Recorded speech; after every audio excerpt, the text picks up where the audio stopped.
नमस्कार दोस्तों, मैं अंकुर उपाध्याय स्वागत करता हूं आप सभी का आपके अपने YouTube channel share market analysis में। यहां आप सभी के साथ बात करूंगा इरेडा के स्टॉक पे। इरेडा में एक बार फिर लोअर सर्किट लग गया है। मैंने आई थिंक कल या परसों वीडियो बनाई होगी, तो जब मैं कभी कभार कमेंट्स पढ़ता हूं तो मैंने देखा वहां पे कुछ कमेंट्स थे लाइक कि भाई आपको इतना भी नहीं पता, आप न्यूज कवर करते हो। इरेडा में आज लॉक इन पीरियड एंड हो रहा है, जिसकी वजह से ये सेलिंग आई है और इसलिए गिरा है शेयर। तो यहां सबसे पहले तो मैं आपको कुछ चीजें बताना चाहता हूं। देखिए, वैसे मैं नॉर्मली कमेंट्स को पढ़ता नहीं हूं और इग्नोर करता हूं पढ़ने के बाद भी, बट कभी कभार कुछ ऐसे कमेंट्स आते हैं जिनको डिस्कस करना बहुत ही ज्यादा जरूरी है। पहली बात तो आपको यह पता होना चाहिए कि लॉक इन पीरियड एंड होने का मतलब क्या है। यानी कि वो इन्वेस्टर्स जो अपने शेयर्स को बेच नहीं सकते थे, लेकिन अभी उनके पास राइट है कि वो बेच सकते हैं। ठीक है जी। अब लॉक इन पीरियड एंड होने का यह बिल्कुल भी मतलब नहीं है कि उसके पास राइट है बेच सकता है तो वो बेच दे। समझ रहे हो बात को? अगर आप किसी कंपनी में पैसा लगा रहे हो, वो कंपनी कह रही है कि आप अगले 30 दिन तक हमारे शेयर्स नहीं बेच सकते, आप कहोगे ओके। 30 दिन के बाद 31वां दिन आया तो क्या आप शेयर को तुरंत बेच दोगे? अगर आपको लगेगा शेयर ऊपर जा सकता है तो आप बेचोगे? नहीं बेचोगे। क्यों? क्योंकि आपको पता है ऊपर जाएगा। लेकिन अगर आपके दिमाग में एक भी बार यह आया कि शेयर यहां से नीचे जा सकता है, मेरा प्रॉफिट छूट सकता है, मैं प्रॉफिट बुक कर लूं, तो आप बेचोगे। तो लॉक इन पीरियड एंड होने का यह बिल्कुल भी मतलब नहीं होता कि शेयर्स में बिकवाली आएगी ही आएगी, बट ऐसे केसेस में मतलब होता है कि बिकवाली आएगी ही आएगी। क्यों होता है उसको समझिए। किसी इन्वेस्टर ने एक महीने पीछे 30-32 रुपए पे शेयर्स खरीद लिए, आज 180 मिल रहा है, तो क्यों बुक ना करे? 6 गुना हो गया उसका पैसा। ऊपर जाएगा जाता रहे, मेरे पास तो ऐसी और अपॉर्चुनिटी चाहिए, वो प्रॉफिट बुक करेगा। प्रॉफिट बुक करते समय क्या होती है? सेलिंग। और सेलिंग में क्या होता है? प्रेशर, और प्रेशर से शेयर टूटता है। आज फिर लोअर सर्किट लग गया, अब बेच लो।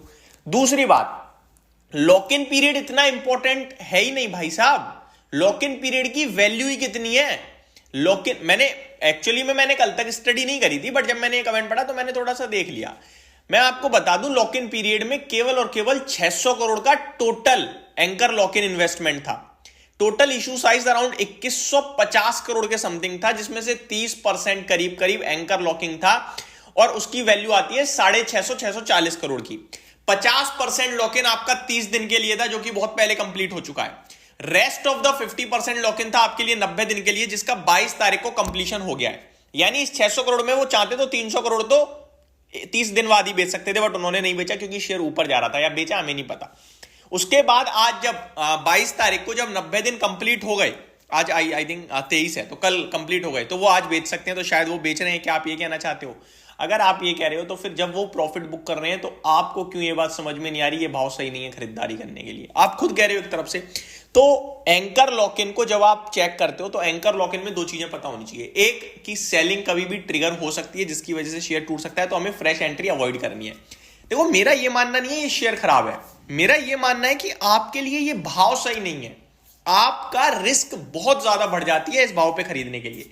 180 पे 15-20 दिन बाद इस स्टॉक ने 2 दिन ट्रेड किया 180 रुपए के आसपास। जब मैंने आपसे कहा करने तो दो ट्रेड, जो लोग सर्किट टू सर्किट ऊपर जा रहा था डेली बिड लगा रहे थे, आज क्यों नहीं खरीद रहे? आज तो खुला पड़ा है, जितना माल लेना है ले लो। उस दिन क्यों नहीं ले रहे? वो मेरा ये सवाल है। नहीं ले रहे, नॉर्मल ट्रेड कर रहा है, तो वो एक तरीके से ट्रैपिंग ही चल रही थी। फिर अब आगे क्या करें वो सबसे इंपॉर्टेंट है। तो अब मैं आपसे कहूंगा, अगर आप ऑलरेडी इन्वेस्टेड हो तो कुछ नहीं कर सकते हो, इन्वेस्टेड रहो, बट एवरेजिंग मत करना। अभी कंपनी बहुत अच्छी है फाइनेंशियली फंडामेंटल वाइज, लेकिन भाव भी तो देखो। आपका आईपीओ 4 महीने पीछे 30-32 रुपए पे आता है, आप 160 रुपए पे ट्रेड कर रहे हो। ऐसे 4 महीने में क्या बदल गया आपकी कंपनी में? भाई रिजल्ट बहुत अच्छे आए हैं, क्या प्रॉफिट 5 गुना हो गया, 6 गुना हो गया, डबल भी हो गया होगा तो भी 60-70 रुपए पे ट्रेड कर लेता शेयर। तो अभी थोड़ा सा वेट करना चाहिए फ्रेश एंट्री के लिए। बॉटम फिशिंग तो करना ही क्या है, अभी तो स्टॉक हाइस पे ही खड़ा है। ऊपर से देखोगे तो 214 वाला आज भी ट्रैप है, और छोटा मोटा ट्रैप नहीं है। 30-40% लॉस में जा रहा है, उसका दर्द नहीं सोच पाओगे आप। तो पैसा लगाते ही लॉस हो जाए, या मेरा मानना सिंपल है यार। मैं अपनी वीडियो के माध्यम से ये नहीं कह सकता कि आप दबा के रिस्क लो, ये शेयर है वो शेयर है 10% ऊपर 10, अदरवाइज मैं तो फिर छोटे छोटे शेयर्स की बात ही करने लगूंगा जो डेली 15-15 मूव आ रहे हैं, 15-15 10% के मूव्स दे रहे हैं। हिट हो गया तो कल आके कह दूंगा कि भाई साहब देखो एक दिन में 10%, और अगर फ्लॉप हो गया तो फिर क्या कहूंगा? लॉस हो गया, मैं बात ही नहीं करूंगा, वीडियो भी डिलीट कर दूंगा। वो काम नहीं है अपना। हम चाहते हैं कि रिस्क फ्री ट्रेड चले, इसीलिए आप लोग हमारे साथ जुड़े हुए हो। बट कभी कभार रिस्की सौदा होता है तो वीडियो में क्लियर डिस्क्लेमर देता हूं, ये रिस्की सौदा है और ये स्टॉप लॉस है। और यहां मैं आपसे ये कहूंगा कि मतलब ही नहीं बनता लेने का। सर्किट अगर अपर सर्किट भी लग जाएगा तो भी यही व्यू रहेगा, क्योंकि फिर आप बेच ही नहीं पाओगे, खरीद भी नहीं पाओगे। तो बेच इसलिए नहीं पाओगे क्योंकि आप प्रॉफिट बुक करते समय सोचोगे यार कल फिर सर्किट लग गया, इसलिए नहीं बेच पाओगे। ठीक है, चाहोगे तो बेच सकते हो, लेकिन कब बेचोगे कोई नहीं जानता।